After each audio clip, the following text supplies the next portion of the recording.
नमस्कार दोस्तों, मैं हूं रमेश चंद्र चौधरी और ट्रिक्स एकेडमी में आपका एक बार फिर से स्वागत है।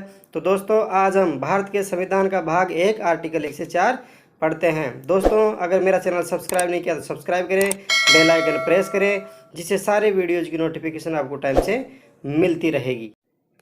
संविधान का भाग 1 पढ़ते हैं दोस्तों। संविधान के भाग 1 में अनुच्छेद 1 से 4 के बारे में बताया गया है। तो दोस्तों, हम 1 बाय 1 सारे अनुच्छेद पढ़ते हैं। अनुच्छेद 1 यानी आर्टिकल 1 कहता है भारत अर्थात इंडिया राज्यों का संघ होगा। ये बहुत ही इंपॉर्टेंट लाइन है दोस्तों, इसको बहुत अच्छे से समझाऊंगा मैं आपको।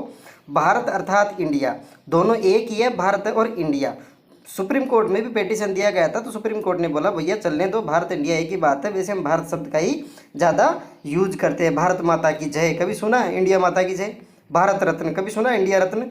या जनगण मन अधिनायक जय हो, भारत भाग्य विधाता। ज़्यादातर हम भारत शब्द का ही यूज करते हैं, और इंडिया भी चल रहा है तो चलने दो, सुप्रीम कोर्ट का आदेश है। राज्यों का संघ होगा, तो दोस्तों इसमें संघ का मतलब लिखा है इसमें यूनियन। वैसे फेडरेशन का मतलब भी संघ ही होता है। जैसे अमेरिका फेडरेशन है, तो फेडरेशन क्या होता है मैं आपको बहुत बढ़िया से समझाता हूँ। फेडरेशन होता है दोस्तों, फेडरेशन के अंतर्गत कई छोटे छोटे देश मिलकर एक बड़ा देश बना देते हैं, तो वो भी एक देश संघ बन जाता है। लेकिन वो एक समझौता होता है, और उस समझौते के तहत कोई भी देश अपनी मर्जी से कभी भी बाहर निकल सकता है। लेकिन भारत राज्यों का एक यूनियन है, और इसके अंतर्गत कोई भी राज्य अपनी मर्जी से बाहर नहीं निकल सकता।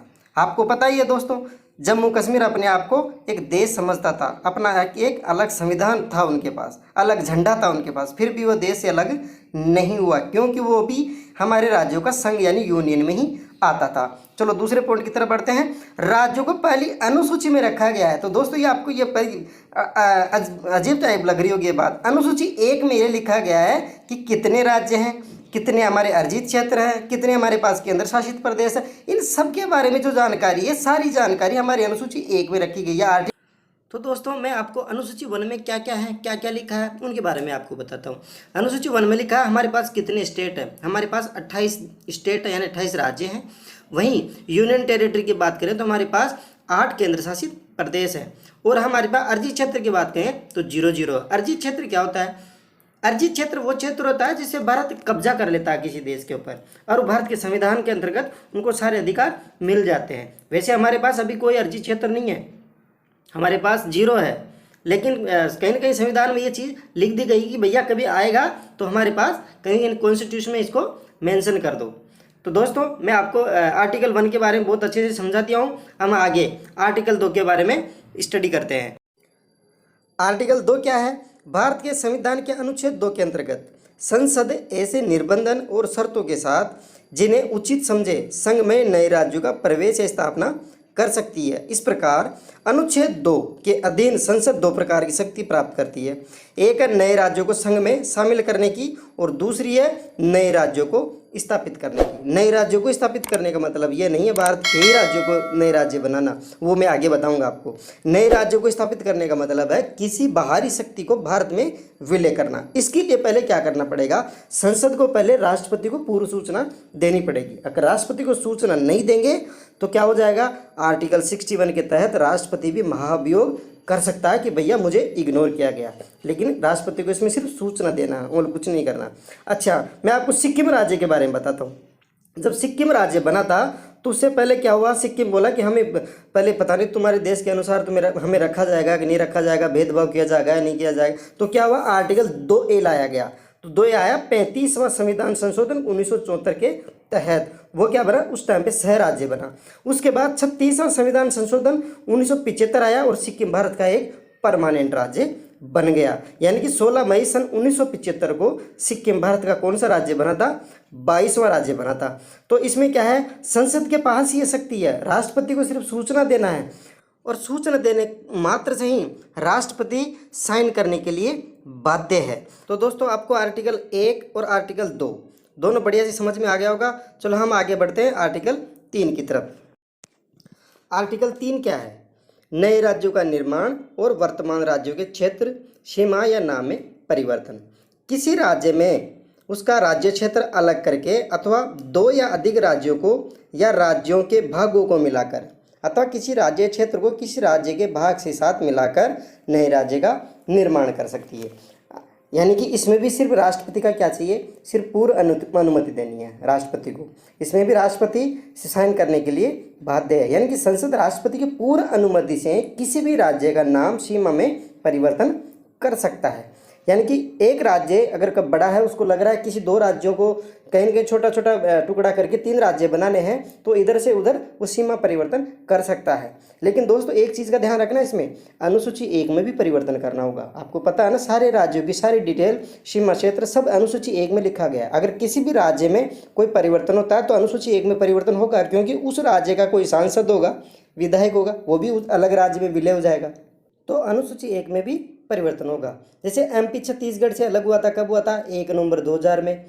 यूपी से उत्तराखंड बना 9 नवंबर 2000 में। वही बिहार से झारखंड बना 15 नवंबर 2000 में।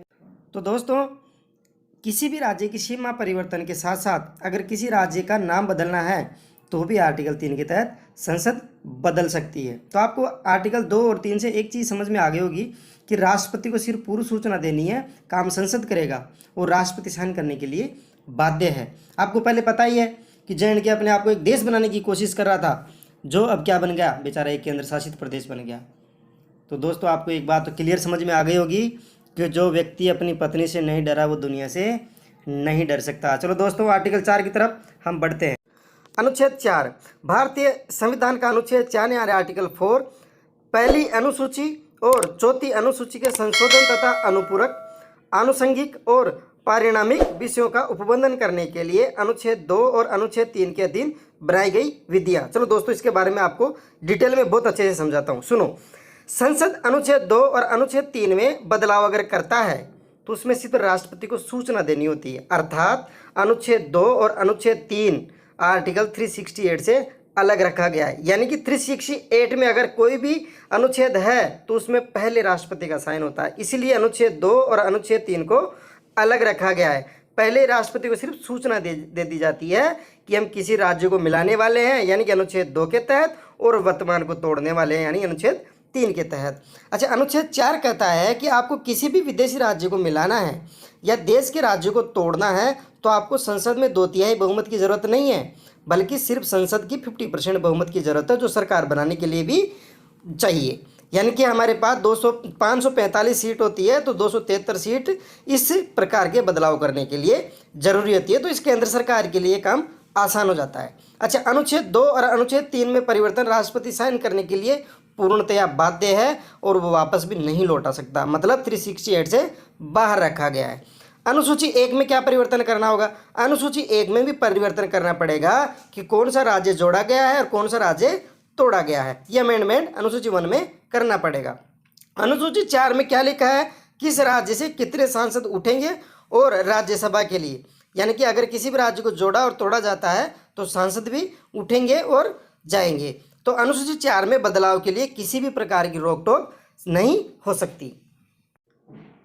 चलो दोस्तों, अंत में एक प्रश्न आपके लिए है। अनुच्छेद 2 और अनुच्छेद 3 को राष्ट्रपति के अधीन किस अनुच्छेद से बाहर रखा गया है? तो दोस्तों इसका जवाब आप सभी कमेंट बॉक्स में देंगे। किसी भी प्रकार की सजेशन दोस्तों अगर आपको देनी है तो कमेंट बॉक्स में ज़रूर दें। और दोस्तों अगर मेरा चैनल सब्सक्राइब नहीं किया तो सब्सक्राइब करें, बेल आइकन प्रेस करें, जिससे सारे वीडियोज़ की नोटिफिकेशन आपको टाइम से मिलती रहेगी। तो दोस्तों अगले वीडियो में संविधान के भाग 2 के साथ और नई ताज़ा जानकारी के साथ मिलते हैं। तब तक के लिए जय हिंद, जय भारत।